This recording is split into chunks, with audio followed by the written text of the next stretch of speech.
പുതിയ വീഡിയോ എപ്പിസോഡിലേക്ക് എല്ലാ മാന്യ പ്രേക്ഷകർക്കും സ്വാഗതം. ഇനി ഞാൻ നിങ്ങളുമായി പങ്കുവെക്കുന്ന ഡെയിലി അപ്ഡേറ്റ്സിലെ ആദ്യത്തെ അപ്ഡേറ്റ് WWE ഇപ്പോൾ സൈക്കോ ക്ലൗൺ എന്ന് പറയുന്ന പുതിയ റെസ്ലറിനെ മെയിൻ റോസ്റ്ററിലേക്ക് കൊണ്ടുവരുന്നതിൻ്റെ ഇൻട്രസ്റ്റ് പ്രകടിപ്പിക്കുന്നുണ്ട് എന്ന് നമുക്ക് അറിയാൻ സാധിക്കുന്നുണ്ട്. സൈക്കോ ക്ലൗൺ എന്ന് പറയുന്ന റെസ്ലർ നിലവിൽ AAA എന്ന് പറയുന്ന മെക്സിക്കൻ കമ്പനിയുമായി കോൺട്രാക്റ്റുള്ള റെസ്ലറാണ്. ഈ മാസം നടന്ന money in the bank premium live ഇവൻറ്റിൻ്റെ അതേ ദിവസത്തിൽ നടന്ന വേൾഡ്സ് കൊളൈഡ് എന്ന് പറയുന്ന AAAയും WWE ഒരുമിച്ച് നടത്തിയ ഇവൻറ്റിൽ സൈക്കോ ക്ലൗൺ എന്ന് പറയുന്ന റെസ്ലറിൻ്റെ മത്സരം ഉണ്ടായിരുന്നു. സൈക്കോ ക്ലൗൺ പങ്കെടുത്ത 6 മാൻ ടാഗ് ടീം മത്സരത്തിൽ സ്മാക്ഡൗൺ റോസ്റ്ററിലെ ഫാക്ഷനായ ലെഗഡോ ഡെൽ ഫാന്റാസ്മയ്ക്കെതിരെ അവർ പരാജയപ്പെട്ടു എന്നുണ്ടെങ്കിലും സൈക്കോ ക്ലൗൺ എന്ന് പറയുന്ന റെസ്ലറിലൂടെ വമ്പൻ വരുമാനം നേടാൻ സാധിക്കുമെന്നുള്ളത് മാനേജ്മെൻറ്റ് മനസ്സിലാക്കിയത് കൊണ്ടാണ് സൈക്കോ ക്ലൗൺ എന്ന് പറയുന്ന റെസ്ലറിനെ WWE കോൺട്രാക്റ്റ് കൊടുത്ത് മെയിൻ റോസ്റ്ററിലേക്ക് കൊണ്ടുവരാൻ വേണ്ടി നിലവിൽ പ്ലാൻ ചെയ്യുന്നത്. കാരണം എന്താണെന്ന് വെച്ചാൽ സൈക്കോ ക്ലൗണിൻ്റെ ആ ഒരു രീതി, അദ്ദേഹത്തിൻ്റെ ക്യാരക്ടർ, അദ്ദേഹത്തെ ഉപയോഗിച്ചുകൊണ്ട് വിറ്റഴിക്കാൻ പറ്റുന്ന ഒരു മെർച്ചൻഡൈസ് തുടങ്ങിയ വിഭാഗങ്ങളാണ് WWE ശ്രദ്ധ കൊടുക്കുന്നത്. ഒരു റെസ്ലർ എന്ന നിലയിൽ വലിയ പുഷൊന്നും കൊടുക്കാനല്ല WWE ആഗ്രഹിക്കുന്നത്. ആ താരത്തെ കൊണ്ടുവന്നുകൊണ്ട് അദ്ദേഹത്തിൻ്റെ ക്യാരക്ടറിന് പ്രാധാന്യം കൊടുത്ത് അദ്ദേഹത്തിൻ്റെ ടീഷർട്ടുകളും മാസ്കുകളും വിറ്റ് വമ്പൻ വരുമാനം നേടാനാണ് നിലവിൽ മാനേജ്മെൻറ്റ് താല്പര്യം പ്രകടിപ്പിച്ചിട്ടുള്ളത്. AAA എന്ന് പറയുന്ന കമ്പനി WWE വാങ്ങി എന്നുള്ളൊരു വാർത്തകളൊക്കെയാണ് നമുക്ക് അറിയാൻ സാധിക്കുന്നത്. അതുകൊണ്ട് തന്നെ സൈക്കോ ക്ലൗണെ WWE കോൺട്രാക്റ്റിലേക്ക് എത്തിക്കാൻ വളരെ സിമ്പിളാണ്.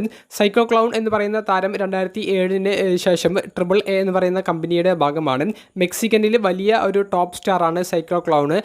അമേരിക്കൻ ഓഡിയൻസിലേക്ക് താരത്തെ എത്തിക്കാനാണ് നിലവിൽ മാനേജ്മെൻറ്റ് ആഗ്രഹം പ്രകടിപ്പിച്ചിട്ടുള്ളത്. എങ്ങനെയാണ് തീരുമാനങ്ങൾ എന്നുള്ളത് ഇനി വരുന്ന ദിവസങ്ങളിൽ അറിയാൻ സാധിച്ചേക്കാം. രണ്ടാമത്തെ update, world heavy weight champion ആയിരുന്ന ജെ ഊസോ പെട്ടെന്ന് ചാമ്പ്യൻഷിപ്പ് പരാജയപ്പെടാനുള്ള കാരണം എന്തായിരുന്നു എന്നുള്ളതിനെ സംബന്ധിച്ച് നിലവിൽ നമുക്ക് ലഭിക്കുന്ന ലേറ്റസ്റ്റ് റിപ്പോർട്ടാണ്. ഈ ഒരു റിപ്പോർട്ട് നമുക്ക് അറിയാൻ സാധിച്ചിരിക്കുന്നത് റെസ്ലിംഗ് ഒബ്സർവർ എന്ന് അറിയപ്പെടുന്ന ഡേ മെൽസറിൻ്റെ ന്യൂസ് ലെറ്റർ എന്ന് പറയുന്ന പുതിയ റിപ്പോർട്ടിൽ നിന്നാണ്. അപ്പോൾ ഡേ മെൽസർ റിപ്പോർട്ട് ചെയ്യുന്നത് ജെ ഊസോ ഈ ഒരു ചാമ്പ്യൻഷിപ്പ് പരാജയപ്പെടുക എന്നുള്ള ആ ഒരു തീരുമാനം എടുത്തത് അത് കുറേയധികം നാളുകൾക്ക് മുൻപാണ്. കൃത്യമായി പറയുകയാണെങ്കിൽ ജെ ഊസോ വേൾഡ് ചാമ്പ്യൻ ആകുന്ന ആ ഒരു തീരുമാനം എടുക്കുന്നതിനേക്കാൾ മുൻപേ തന്നെ ജെ ഊസോ ഈ ഒരു ടൈറ്റിൽ വിജയിച്ചാൽ എന്ന് അത് ഡ്രോപ്പ് ചെയ്യണം, മത്സരത്തിൽ പരാജയപ്പെടണം എന്നുള്ളത് ക്രിയേറ്റീവ് ടീം പ്ലാൻ ചെയ്തിട്ടുണ്ടായിരുന്നു. വളരെ കുറച്ച് ദിവസങ്ങൾ മാത്രം ജെ ഊസോയുടെ കൈവശം ഈ ഒരു ചാമ്പ്യൻഷിപ്പ് വെക്കാൻ മാത്രമാണ് ക്രിയേറ്റീവ് ടീം പ്ലാൻ ചെയ്തിട്ടുണ്ടായിരുന്നത്. തിരികെ അത് ഗിന്ദറിലേക്ക് തന്നെ എത്തുന്ന രീതിയിൽ സ്റ്റോറി കാണിക്കാനും അവർ പ്ലാൻ ചെയ്തിട്ടുണ്ടായിരുന്നു. അതിന് പ്രകാരം മാത്രമാണ് ജെ ഊസോ പെട്ടെന്ന് പരാജയപ്പെട്ടത്. അപ്പോൾ ഗിന്ദർ പിന്നെയും ചാമ്പ്യൻ ആകാനുള്ള കാരണം ഗോൾബെർഗ് വേഴ്സസ് ഗിന്ദർ തമ്മിലുള്ള മത്സരം കഴിഞ്ഞ വർഷങ്ങളിലായിട്ട് അവർ പ്ലാൻ ചെയ്തിട്ടുണ്ടായിരുന്നു.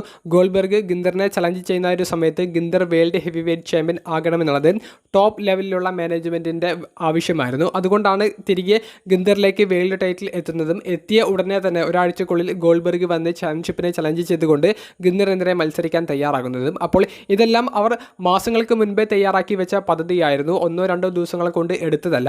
2025 മെൻസ് റോയൽ റംബിളിൽ മത്സരത്തിൽ ജെ ഊസോ വിജയിപ്പിക്കണം അല്ലെങ്കിൽ ജെ ഊസോ വിജയിക്കാൻ പോകുന്നു എന്നുള്ളൊരു തീരുമാനം അവർ എടുത്തതിന് ശേഷം ജെ ഊസോ എത്ര നാൾ ഈ ഒരു ചാമ്പ്യൻഷിപ്പ് കൈവശം വെക്കണം എന്നുള്ളൊരു തീരുമാനവും ക്രിയേറ്റീവ് ടീം എടുത്തിട്ടുണ്ടായിരുന്നു. ജെ ഊസോ ഈ ടൈറ്റിൽ റോ എപ്പിസോഡിൽ പരാജയപ്പെട്ടതിന് അതിനോടുള്ള ഒരു അഭിപ്രായം എന്നാണ് റിക്കീഷി വളരെ രൂക്ഷമായിട്ടാണ് അദ്ദേഹത്തിൻ്റെ പോഡ്കാസ്റ്റിൽ പ്രതികരിച്ചിട്ടുള്ളത്. പിന്നീട് അത് വലിയ പ്രശ്നമാകുകയും ആരാധകർ അതിനെ സംബന്ധിച്ച് കംപ്ലയിൻറ്റ് പറയുകയും ഇതൊരു സ്ക്രിപ്റ്റഡ് ഷോ അല്ലേ, നിങ്ങളൊക്കെ ഒരു പ്രൊഫഷണൽ റെസ്ലർ അല്ലേ, ഇത്രയും ഇമോഷണൽ ആകണോ എന്നൊക്കെ ചോദിക്കുമ്പോൾ അതിനെ റിക്കീഷി പുതിയൊരു പോഡ്കാസ്റ്റിൽ വന്നിട്ട് മാപ്പ് പറയുന്നതും താൻ തൻ്റെ ഫാമിലിക്ക് വേണ്ടിയിട്ടാണ് സംസാരിക്കുന്നത്, തൻ്റെ ഫാമിലിക്ക് വേണ്ടി ഞാൻ അല്ലെങ്കിൽ പിന്നെ ആരാണ് സംസാരിക്കേണ്ടത് എന്നൊക്കെ പറഞ്ഞുകൊണ്ട് മാപ്പ് പറയുന്നുണ്ട്. അപ്പോൾ റിക്കീഷി സ്വന്തം മകനായ ജെ ഊസോ വേൾഡ് ടൈറ്റിൽ പെട്ടെന്ന് പരാജയപ്പെട്ടതിനോട് ഇമോഷണലായിട്ട് പ്രതികരിക്കുന്നതാണ് നമുക്ക് കാണാൻ സാധിച്ചത്. ബ്ലഡ് ലൈൻ എന്ന് പറയുന്ന ഫാക്ഷന് കിട്ടുന്ന പ്രാധാന്യത്തെ സംബന്ധിച്ച് അദ്ദേഹം സംസാരിക്കുന്നില്ല. ജെ ഊസോയ്ക്ക് കിട്ടുന്ന വലിയ പരിഗണനകൾ അത് കുറഞ്ഞു വരുമ്പോഴുള്ള ഒരു അദ്ദേഹത്തിൻ്റെതായിട്ടുള്ള ഒരു റിയാക്ഷൻ, രോദനമാണ് അദ്ദേഹം പോഡ്കാസ്റ്റുകളിലൂടെ പങ്കുവെക്കുന്നത്. എന്തായാലും ജെ ഊസോ പെട്ടെന്ന് ടൈറ്റിൽ പരാജയപ്പെട്ടത് അല്ലെങ്കിൽ ടൈറ്റിൽ ഡ്രോപ്പ് ചെയ്തത് അത് മാസങ്ങൾക്ക് മുൻപേ തയ്യാറാക്കി വെച്ച പദ്ധതിയുടെ ഭാഗമാണെന്നാണ് അറിയാൻ സാധിക്കുന്നത്. മൂന്നാമത്തെ അപ്ഡേറ്റ് LA നൈറ്റ് എന്ന താരത്തെ സംബന്ധിച്ചാണ്. LA നൈറ്റ് നിലവിൽ സ്മാക്ഡൗൺ ബ്രാൻഡിൻ്റെ ഭാഗമാണ്. എന്നാലും റോയിൽ ഇടയ്ക്കൊക്കെ വന്നിട്ട് അദ്ദേഹം സ്റ്റോറിയുടെ ഭാഗമാകുന്നുണ്ട്. ഇക്കഴിഞ്ഞ 2 റോയിലും LA നൈറ്റിൻ്റെ ഒരു ഇടപെടൽ ഉണ്ടായിരുന്നു. LA നൈറ്റ് ഒഫീഷ്യലി സ്മാക്ഡൗൺ ബ്രാൻഡിൻ്റെ ഭാഗമായതുകൊണ്ട് തന്നെ അദ്ദേഹത്തിൻ്റെ സ്റ്റോറി മിക്കതും സ്മാക്ഡൗൺ എപ്പിസോഡിൽ തന്നെയാണ് കാണാൻ സാധിക്കാറുള്ളത്. എന്നാൽ നിലവിൽ പുറത്തേക്ക് വരുന്ന റിപ്പോർട്ട് അനുസരിച്ച് റസൽ വോട്സിൻ്റെ ലേറ്റസ്റ്റ് റിപ്പോർട്ടിൽ അവർ പങ്കുവെക്കുന്നത് LA നൈറ്റ് എന്ന് പറയുന്ന താരത്തെ റോയിലേക്ക് പെർമനൻ്റ്ലി മൂവ് ചെയ്യാനുള്ള ചില നീക്കങ്ങൾ അണിയറയിൽ നടക്കുന്നുണ്ട് എന്നാണ്. നെറ്റ്ഫ്ലിക്സ് മാനേജ്മെൻറ്റ് അത്തരത്തിലുള്ള ഒരു അഭിപ്രായം LA നൈറ്റിൻ്റെ ഒരു ഭാഗത്തിൽ നിന്ന് ആവശ്യപ്പെട്ടു എന്നാണ് നമുക്ക് അറിയാൻ സാധിക്കുന്നത്. നെറ്റ്ഫ്ലിക്സിൽ റോ സ്ട്രീം ചെയ്യുന്ന സമയത്ത് കുറച്ചും കൂടി എനർജറ്റിക് ആയിട്ടുള്ള റെസ്ലേഴ്സിനെ റോസ്റ്ററിൻ്റെ ഭാഗം ആക്കണം. LA നൈറ്റിൻ്റെ വരവോട് കൂടി കുറച്ചും കൂടി ഷോ എനർജറ്റിക് ആകും. വലിയ ഒരു മാറ്റം LA സ്റ്റോറി റോയിലൂടെ നെറ്റ്ഫ്ലിക്സിലൂടെ സ്ട്രീം ചെയ്യുമ്പോൾ കിട്ടും. ആ ഒരു മാറ്റമാണ് നിലവിൽ നെറ്റ്ഫ്ലിക്സ് ആവശ്യപ്പെടുന്നത്. അതുകൊണ്ട് തന്നെ LA നൈറ്റിനെ സ്മാക്ഡൗൺ ബ്രാൻഡിൽ നിന്ന് പെർമനൻ്റ്ലി റോ ബ്രാൻഡിലേക്ക് മാറ്റുന്ന ഒരു തീരുമാനം ഉടനെ വന്നേക്കാൻ സാധ്യത ഉണ്ടെന്ന് നമുക്ക് അറിയാൻ സാധിക്കുന്നുണ്ട്. കുറേയധികം ഒഫീഷ്യൽസ് അതിനുവേണ്ടി അണിയറയിൽ പ്രവർത്തിക്കുന്നുണ്ട് എന്നുള്ളതും റെസ്ലിവേഴ്സിൻ്റെ റിപ്പോർട്ടിൽ കൊടുത്തിട്ടുണ്ട്. അപ്പോൾ നെറ്റ്ഫ്ലിക്സ് പോലെയുള്ള ഒരു സ്ട്രീമിംഗ് വെബ്സൈറ്റൊക്കെ LA നൈറ്റിനെ പുഷ് ചെയ്യാൻ ആഗ്രഹിക്കുമ്പോൾ LA നൈറ്റിൻ്റെ ഭാവിയിൽ അദ്ദേഹം വേൾഡ് ചാമ്പ്യൻ ആകുന്നത് കാണാൻ സാധിച്ചേക്കാം. അതും 2 വർഷത്തിനുള്ളിൽ തന്നെ ആ ഒരു മൊമെൻറ്റ് നടക്കാനും സാധ്യത ഉണ്ടെന്നുള്ളൊരു റൂമർ കൂടി പുറത്തേക്ക് വരുന്നു. 4ാമത്തെ അപ്ഡേറ്റ്, ഗോൾബർഗിൻ്റെ റിട്ടയർമെൻറ്റ് മാച്ച് ഏതായിരിക്കും എന്നുള്ളത് ഏകദേശം ഉറപ്പായി കഴിഞ്ഞിരിക്കുന്നു. പുതുതായി WWE പുറത്തേക്ക് വിട്ട പ്രസ് റിലീസ് അനുസരിച്ച് സാറ്റർഡേ നൈറ്റ് മെയിൻ ഇവൻ്റ് എന്ന് പറയുന്ന ജൂലൈ 13-ാം തീയതി ഞായറാഴ്ച രാവിലെ 5:30 മുതൽ നമുക്ക് ലൈവായി കാണാൻ സാധിക്കുന്ന ഇവൻറ്റിൽ ഗുന്തറിൻ്റെ വേൾഡ് ഹെവി വെയ്റ്റ് ചാമ്പ്യൻഷിപ്പിനെ ചലഞ്ച് ചെയ്യുന്ന ഗോൾബർഗിൻ്റെ കരിയറിലെ അവസാനത്തെ മത്സരമായിരിക്കും ആ ചാമ്പ്യൻഷിപ്പ് മത്സരം എന്നുള്ളത് ഏകദേശം ഉറപ്പായി കഴിഞ്ഞിട്ടുണ്ട്. WWE തന്നെ അത് ഔദ്യോഗികമായി സ്ഥിരീകരിച്ചിട്ടുണ്ട്. ഏകദേശം ഉറപ്പായി എന്ന് പറയുന്നതിൻ്റെ കാരണം എന്താണെന്ന് വെച്ചാൽ WWE തന്നെ ചിലപ്പോൾ അതിൽ മാറ്റങ്ങൾ വന്നുകൊണ്ട് ഗോൾബർഗിന് സമ്മർ സ്ലാമിൽ ഒരു മത്സരം കൊടുത്തേക്കാനും സാധ്യതയുണ്ട്. എന്നാൽ നിലവിലെ ഒരു റിപ്പോർട്ട് അനുസരിച്ച് ഗോൾബർഗിൻ്റെ ഫൈനൽ WWE മാച്ച്, അദ്ദേഹത്തിൻ്റെ WWEയിലെ റിട്ടയർമെൻറ്റ് മാച്ച്, അത് ഗുന്തറിൻ്റെ ചാമ്പ്യൻഷിപ്പിനെ ചലഞ്ച് ചെയ്യാൻ പോകുന്ന സാറ്റർഡേ നൈറ്റ് മെയിൻ ഇവൻറ്റിലെ മത്സരമായിരിക്കും എന്നുള്ളതും സ്ഥിരീകരിക്കപ്പെട്ടിട്ടുണ്ട്. ഗോൾബർഗിൻ്റെ വിജയസാധ്യത അവിടെ കുറയുകയാണ്, ഗുന്തറിൻ്റെ വിജയസാധ്യത അവിടെ കൂടുകയാണ്. റിട്ടയർമെൻറ്റ് മാച്ചിൽ നിങ്ങൾ പ്രതീക്ഷിക്കുന്നത് എന്തൊക്കെയാണ്? ഗോൾബർഗ് വേഴ്സസ് ഗുന്തർ തമ്മിലുള്ള ഒരു ഗംഭീര മത്സരമൊക്കെ നടക്കുമെന്ന് നിങ്ങൾക്ക് തോന്നുന്നുണ്ടോ? അതോ 5 മിനിറ്റിന് താഴെയുള്ള ഗോൾബർഗിൻ്റെ സാധാരണ മത്സരമായി അതും അവസാനിക്കാൻ സാധ്യതയുണ്ടോ? നിങ്ങളുടെ പ്രഡിക്ഷൻസ് ഒക്കെ കമൻറ്റ് ബോക്സിൽ രേഖപ്പെടുത്തുക. ഏറ്റവും അവസാനത്തെ story line update, Roman Reigns, CM Punk തുടങ്ങിയവർക്ക് കിട്ടാൻ പോകുന്ന 8ൻ്റെ പണിയെ സംബന്ധിച്ചാണ്. ഈ 2 താരങ്ങൾക്കും ഒരുമിച്ച് പണി കിട്ടാൻ പോകുന്നത് സെത്ത് റോളിൻസിന് എഗെയിൻസ്റ്റുള്ള സ്റ്റോറിയിലാണ്. അത് എന്താണെന്ന് വെച്ചാൽ സെത്തിൻ്റെ ഫാക്ഷനിലേക്ക് പുതിയ മെമ്പറിനെ, കൃത്യമായി പറയുകയാണെങ്കിൽ 4ാമത്തെ മെമ്പറിനെ കൊണ്ടുവരാൻ പോകുന്നു എന്നാണ് നമുക്ക് അറിയാൻ സാധിക്കുന്നത്. അപ്പോൾ നിലവിൽ ക്രിയേറ്റീവ് ടീം പ്ലാൻ ചെയ്തിട്ടുള്ള 2 റെസ്ലേഴ്സിൻ്റെ പേര് നമുക്ക് അറിയാൻ സാധിച്ചിട്ടുണ്ട്. അതിൽ ഒന്ന് നിലവിലെ നോർത്ത് അമേരിക്കൻ ചാമ്പ്യനായ NXTയിൽ തിളങ്ങി നിൽക്കുന്ന NXTയുടെ മുൻ ചാമ്പ്യനും കൂടിയായ ഈതൻ പേജ് എന്ന് പറയുന്ന റെസ്ലറാണ്. ഈതൻ പേജിന് കുറച്ച് ഏജ് ഉണ്ട്. ഈതൻ പേജ് പക്ഷേ അദ്ദേഹത്തിൻ്റെ ക്യാരക്ടറും റിംഗ് വർക്കും ഒക്കെ കിടിലമാണ്. അതുകൊണ്ട് തന്നെ അദ്ദേഹം സെത്തിൻ്റെ ഫാക്ഷൻ്റെ ഭാഗം ആകുമ്പോൾ നല്ല എൻ്റർടൈനിങ് ആയിട്ടുള്ള ഒരു പ്രൊമോസൊക്കെ ഈതൻ പേജിൻ്റെ ഭാഗത്ത് നിന്ന് കാണാൻ സാധിക്കും. NXTയിലേക്ക് വന്നതിന് ശേഷം ഹീലായിട്ടുള്ള വർക്ക് മാത്രമേ ചെയ്തിട്ടുള്ളൂ എന്നുള്ളത് കൊണ്ടും ഈതൻ പേജ് സെത്തിൻ്റെ ഫാക്ഷനുമായി ഒതുങ്ങി പോകാൻ സാധ്യത കൂടുതലുണ്ട്. കൂടാതെ NXTയിൽ CM പങ്ക് അപ്പിയർ ചെയ്ത സമയത്ത് CM പങ്കുമായി ബാക്ക് സ്റ്റേജിൽ ചില ഒരു ആശയക്കുഴപ്പം അല്ലെങ്കിൽ അഭിപ്രായ വ്യത്യാസം ഈതൻ പേജ് ഉണ്ടാക്കിയതും CM പങ്കിനെതിരെ സെത്ത് റോളിൻസിൻ്റെ ഫാക്ഷനിൽ ജോയിൻ ചെയ്ത് ഈതൻ പേജ് അതിലെ 4ാമത്തെ മെമ്പറാകാനും സാധ്യതകൾ വർദ്ധിപ്പിക്കുന്നുണ്ട്. അപ്പോൾ ഈതൻ പേജിൻ്റെ ഒരു പേരാണ് നമുക്ക് ആദ്യം കേൾക്കാൻ സാധിച്ചത്.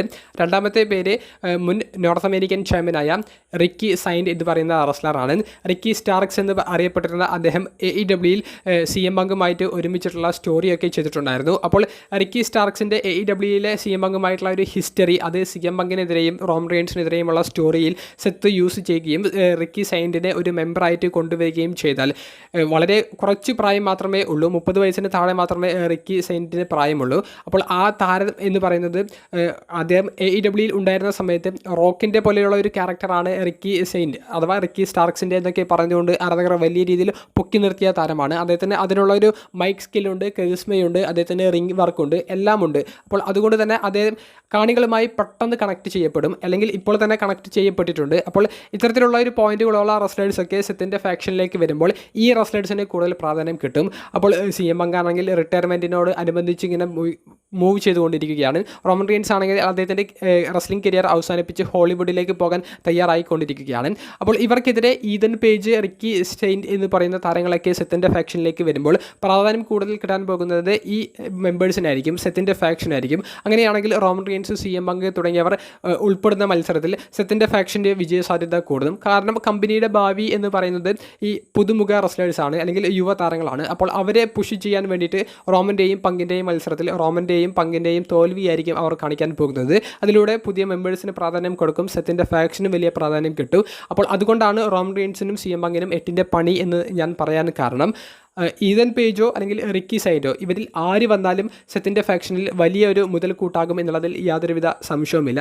NXTയും AEWയും TNA റെസ്ലിംഗും ഒക്കെ കൃത്യമായി ഫോളോ ചെയ്തവർക്ക് ഈ റെസ്ലേഴ്സിൻ്റെ കാലിബർ എത്രത്തോളം ഉണ്ട് എന്നുള്ളത് മനസ്സിലാക്കാൻ സാധിക്കും. TNA റെസ്ലിംഗിൻ്റെ മുൻ ടാഗ് ടീം ചാമ്പ്യന്മാരിൽ ഒരാൾ കൂടിയാണ്, ദി നോർത്ത് എന്ന് പറയുന്ന ടീമിലെ അംഗം കൂടിയാണ് ഈതൻ പേജ്.